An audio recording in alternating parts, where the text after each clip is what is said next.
Hello friends, very good evening. Welcome to the Hindu editorial analysis.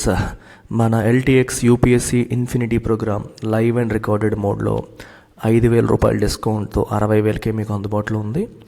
EMI option కూడా దీనిపైన ఉంది.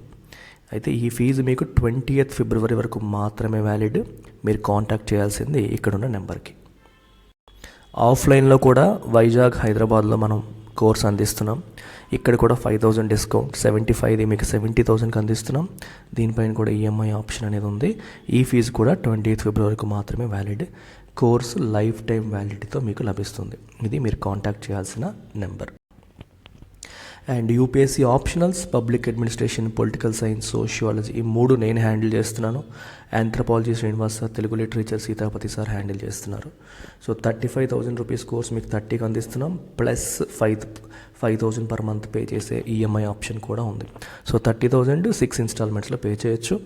ఏమైనా డౌట్స్ ఉంటే ఈ నెంబర్కి మీరు కాంటాక్ట్ చేయండి.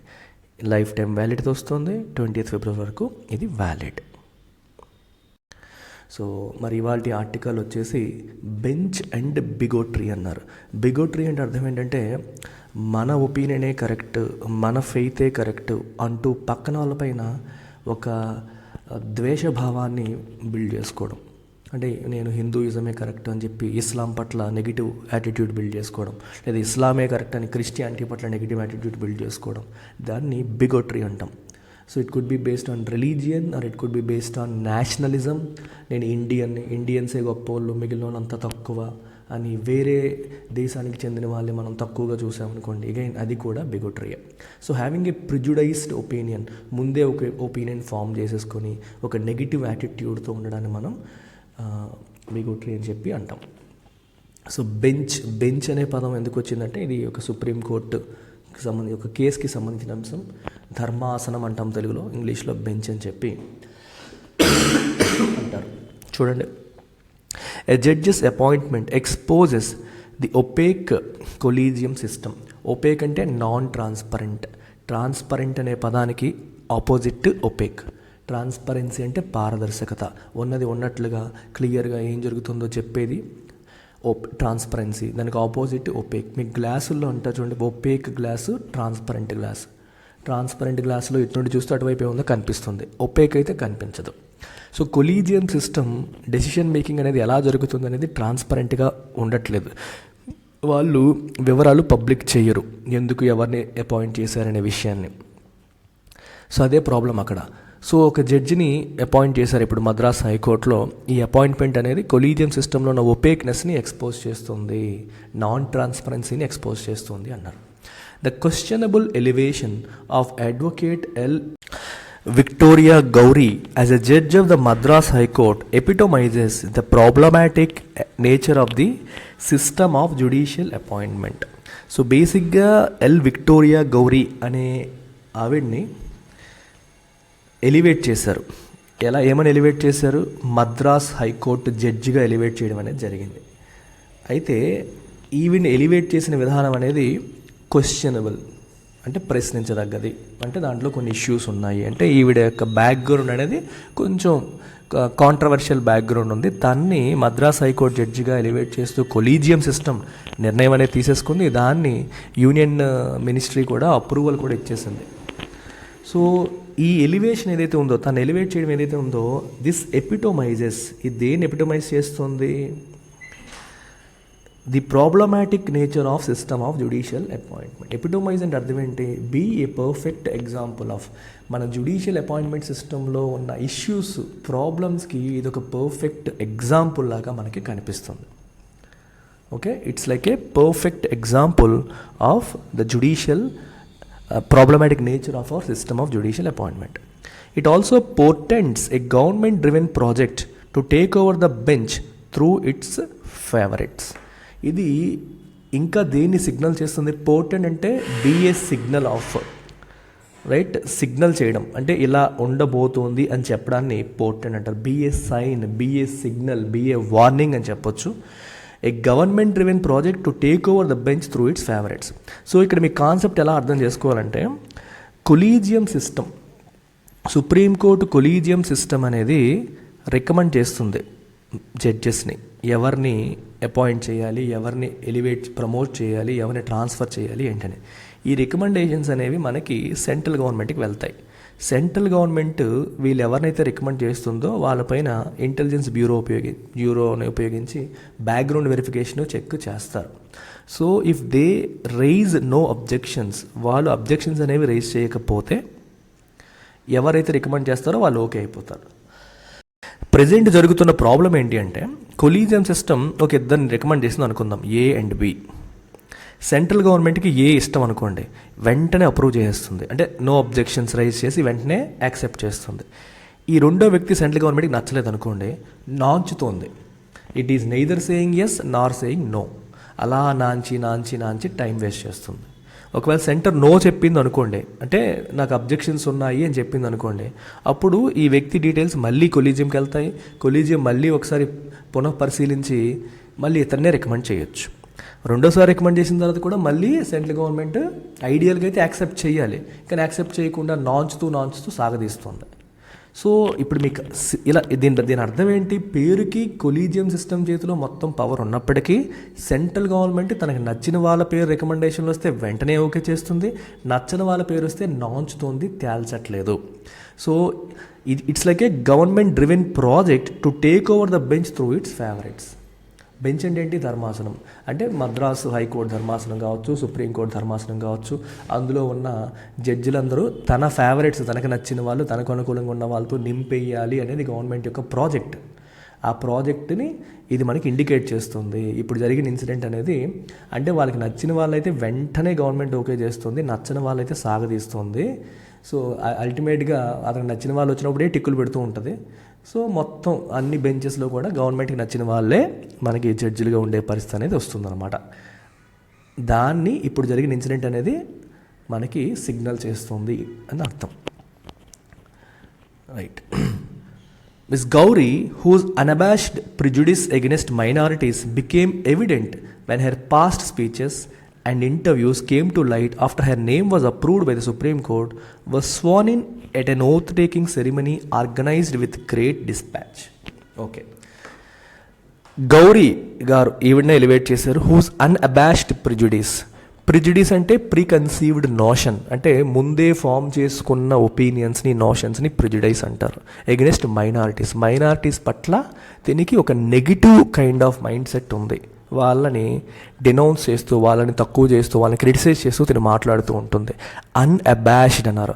అన్అబాష్డ్ అంటే అన్డిస్గైజ్డ్, అంటే దాచుకోకుండా. కొంతమంది చూడండి, ఇప్పుడు కాస్టిజం ఉంది, అరే మనం ఇంత పెద్ద పొజిషన్లో ఉన్నాము, కాస్ట్ల గురించి మాట్లాడితే ఎలాగా అనుకోకుండా ఓపెన్గా పబ్లిక్ ఫోరమ్స్లో పలానా కాస్ట్ వాళ్ళు మంచోరు, మా కాస్ట్ వాళ్ళే గొప్పలను ఓపెన్గా మాట్లాడేస్తారు. దాన్ని అన్అబాష్డ్ అంటాం. అంటే దాచుకోకుండా, అన్అపాలజెటిక్, అరే తప్పు చేస్తున్నామేమో, ఇలా మాట్లాడకూడదేమో అన్న భావన లేకుండా, ఉన్నట్టుగా ఓపెన్గా తప్ప ఒప్ప అని ఆలోచించకుండా మాట్లాడేయడాన్ని అన్అబాష్డ్ నేచర్.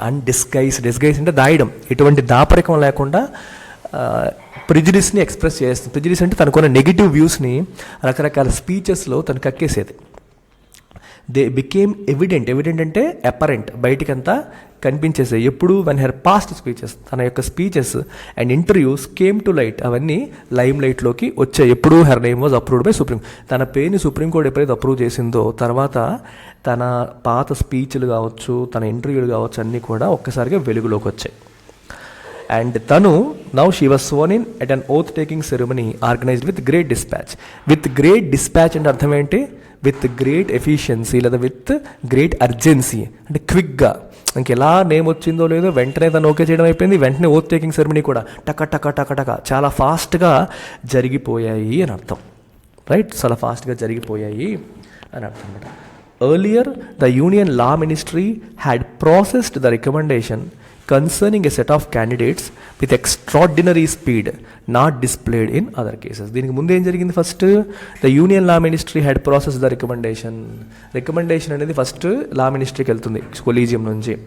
ఇమీడియట్గా వాళ్ళు ప్రాసెస్ చేసేసారు. With extraordinary speed not displayed in other cases. వేరే కేసెస్లో ఈ స్పీడ్ డిస్ప్లే చేయలే, కానీ ఈ విషయంలో మాత్రం ఎక్స్ట్రాడినరీ స్పీడ్తో, అంటే చాలా ఫాస్ట్గా ఓకే చేయడం అనేది జరిగింది. It was clear that the government wanted to act ahead of any possible interim order from the court. So government మళ్ళీ సుప్రీంకోర్టు నుంచి ఏమైనా మధ్యంతర ఉత్తర్వు వస్తుందేమో, మళ్ళీ ఆపేద్దాం, ఫస్ట్ రికమెండ్ చేసి తర్వాత మళ్ళీ ఆపి ఇలా అంటుందేమో అని భయపడి దానికంటే ముందే మనం ఓకే చేసేద్దాం అన్నట్టు ప్రభుత్వం ఇమీడియట్గా యాక్ట్ చేసిందనేది తెలిసిపోతుంది.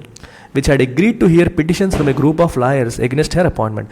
ఈవిడ్ని అపాయింట్ చేస్తున్న నిర్ణయానికి వ్యతిరేకంగా కొంతమంది లాయర్స్ పిటిషన్లు ఫైల్ చేశారు సుప్రీంకోర్టులోనే. అంటే సుప్రీంకోర్టు కొలీజియమే వీడిని రికమెండ్ చేసింది. దీనికి వ్యతిరేకంగా మద్రాస్కి చెందిన కొంతమంది లాయర్లు పిటిషన్లు వేశారు. ఆ కేసు కూడా మళ్ళీ సుప్రీంకోర్టుకే వెళ్ళింది.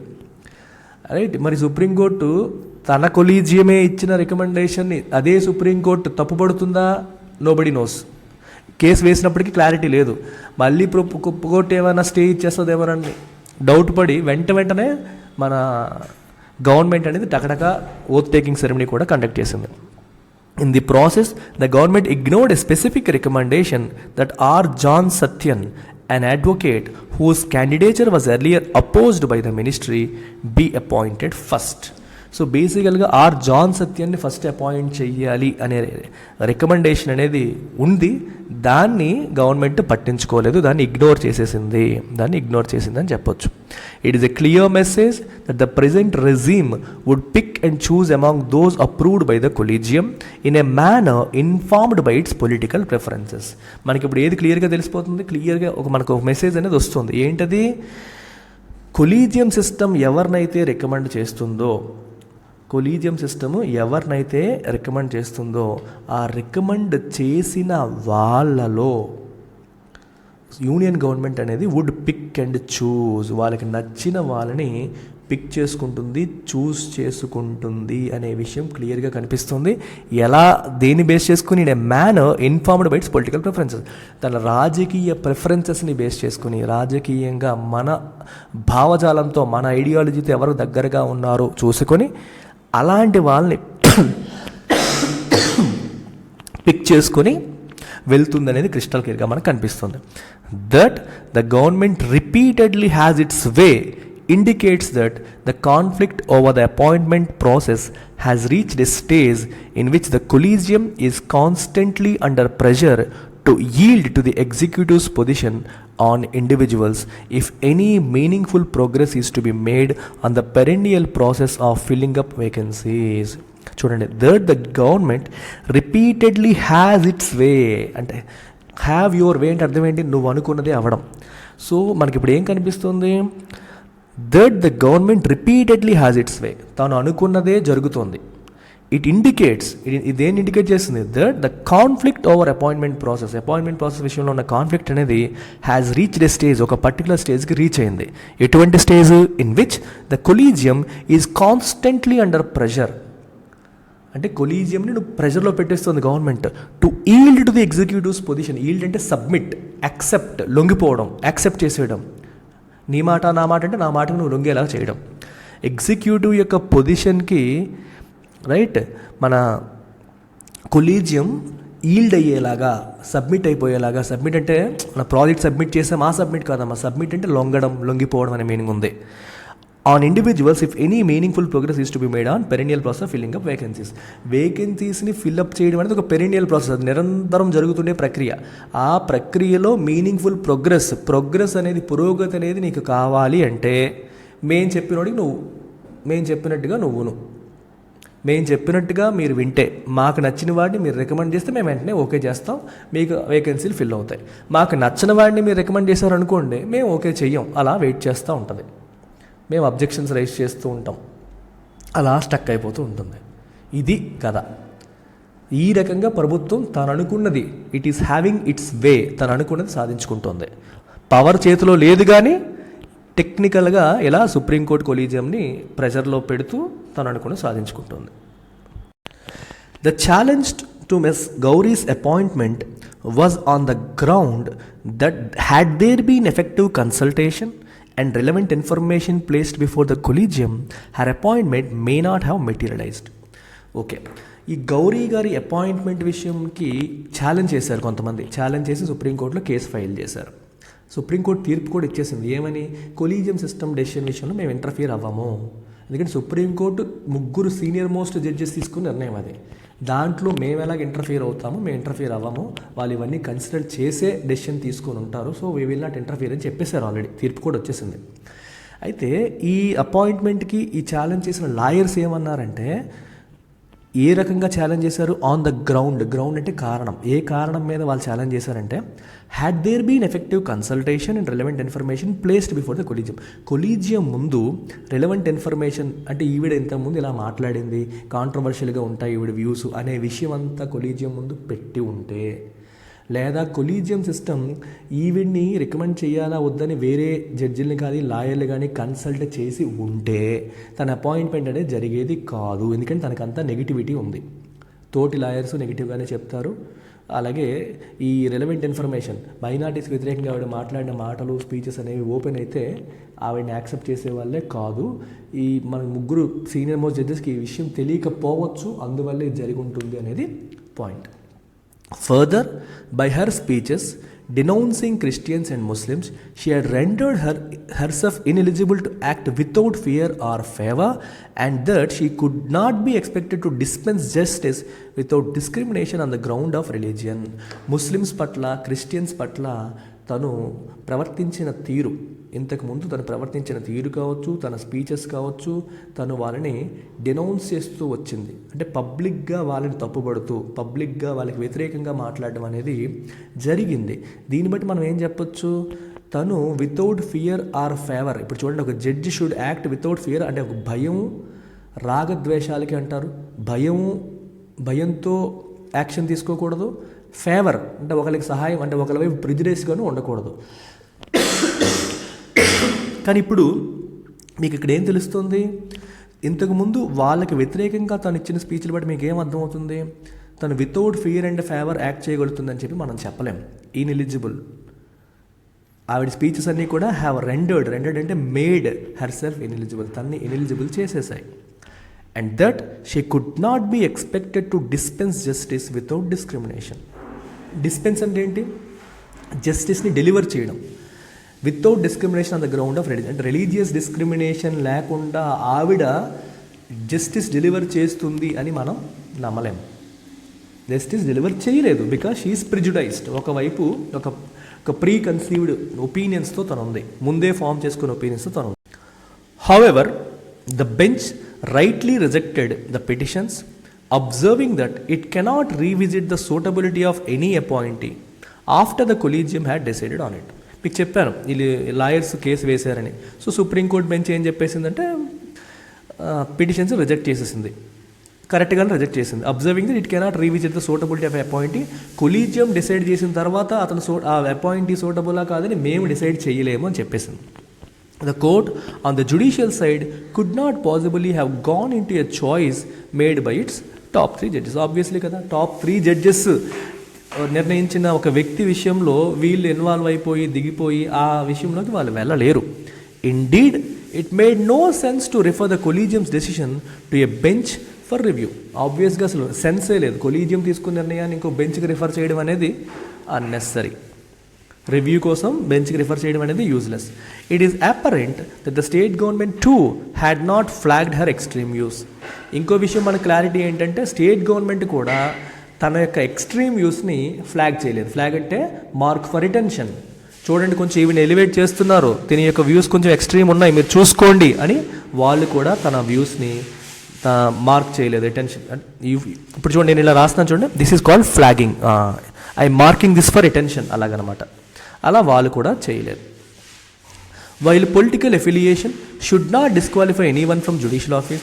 అంటే ఒక వ్యక్తి ఒక పార్టీకి అనుకూలంగా అంటే ఒక పార్టీతో ఎఫిలియేట్ అయ్యి ఉన్నారు, అనుబంధంగా ఉన్నారన్న కారణంతో వాళ్ళు జ్యుడిషియల్ ఆఫీస్ రిజెక్ట్ చేయకూడదు. For example, if someone is in support of Congress party, you cannot deny him promotion, right? లేదా బీజేపీకి ఒకరు అనుకూలంగా ఉన్నారని చెప్పి ప్రమోషన్ ఇవ్వకూడదు అనడానికి లేదు. అయితే ఓపెన్ బిగోటరీ షుడ్. బిగోటరీ అని చెప్పాను కదా, ద్వేష భావజాలం. వేరే వాళ్ళ పట్ల వేరే మతం కులం బేసిస్ మీద మనం ఒకళ్ళ పట్ల ద్వేషభావాన్ని ఓపెన్గానే మనం ఎక్స్ప్రెస్ చేస్తే మాత్రం అట్లాంటి వాళ్ళకి ఛాన్స్ ఇవ్వకూడదు, అలాంటి వాళ్ళకి జ్యుడిషియల్ ఆఫీస్లో ప్రమోషన్ ఇవ్వకూడదు. It is also a signal failure of the collegium process that A controversial proposal could get past it's scrutiny. ఇంకోటి ఏంటి, ఇది ఒక రాంగ్ సిగ్నల్ ఇస్తుంది. ఏంటి, ఒక కాంట్రవర్షియల్ అపాయింటీ యొక్క ప్రపోజల్ కొలీజియం సిస్టమ్ ప్రాపర్గా స్క్రూటినైజ్ చేయకుండానే పాస్ చేసేసింది. సో కొలీజియం సిస్టంలో లోపాలు ఉన్నాయని చెప్పేసి తనకు తానే బయటికి సిగ్నల్ ఇస్తున్నట్టుగా మనకి ఇక్కడ కనిపిస్తుంది. So what is needed is more than reform in the appointment system. So మరి ఏం కావాలి ఇప్పుడు, అపాయింట్మెంట్ సిస్టంలో రిఫార్మ్ అనేది కావాలి. మోర్ దాన్ రిఫార్మ్, ప్రక్షాళనకి మించి అవసరం ఉంది. Perhaps a process that combines an objective evaluation of the candidate's credentials with an independent mechanism. ఒక క్యాండిడేట్ యొక్క క్రెడెన్షియల్స్ని ఇండిపెండెంట్ మెకానిజంతో, ఎటువంటి రాగద్వేషాలకి లోను కానీ ఇండిపెండెంట్ మెకానిజంతో ఆబ్జెక్టివ్గా, అంటే only based on facts, not based on ఒపీనియన్స్ని బేస్ చేసుకొని కాకుండా ఫ్యాక్ట్స్ని బేస్ చేసుకొని. చూడండి, సబ్జెక్టివ్ ఆబ్జెక్టివ్ అనే పదాలు వాడతారు. సబ్జెక్టివ్ అంటే based on your personal preferences, opinions, influenced by opinions or ప్రిఫరెన్సెస్ని సబ్జెక్టివ్ అంటాం. ఇప్పుడు చూడండి, ఈ బిల్డింగ్ కలర్ బాగుందా అని అడిగారు అనుకోండి, ఇట్ ఈస్ సబ్జెక్టివ్ అన్నారు అనుకోండి. ఈ బిల్డింగ్కి మేము వేసిన కలర్స్ బాగున్నాయి అని అడిగారు, ఈ సబ్జెక్ట్ అంటే ఇట్ బేస్డ్ ఆన్ ప్రిఫరెన్సెస్ అండి. అందరికీ ఒకటే ఉండదు, ఒకళ్ళు నచ్చవచ్చు ఒకళ్ళు నచ్చకపోవచ్చు, ఇది సబ్జెక్టివ్ అంటాం. అర్థమవుతుందా?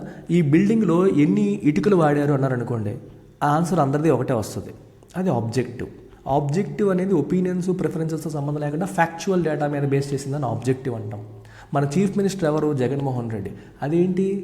Objective. The answer is objective because it is based on a fact. Is Jaganmohan Reddy a good CM? The answer is subjective. అర్థమవుతుందా? అది నీ పర్సనల్ ప్రిఫరెన్సెస్ బట్టి, నువ్వు కోరుకునే దాన్ని బట్టి ఉంటుంది. అలాగనమాట.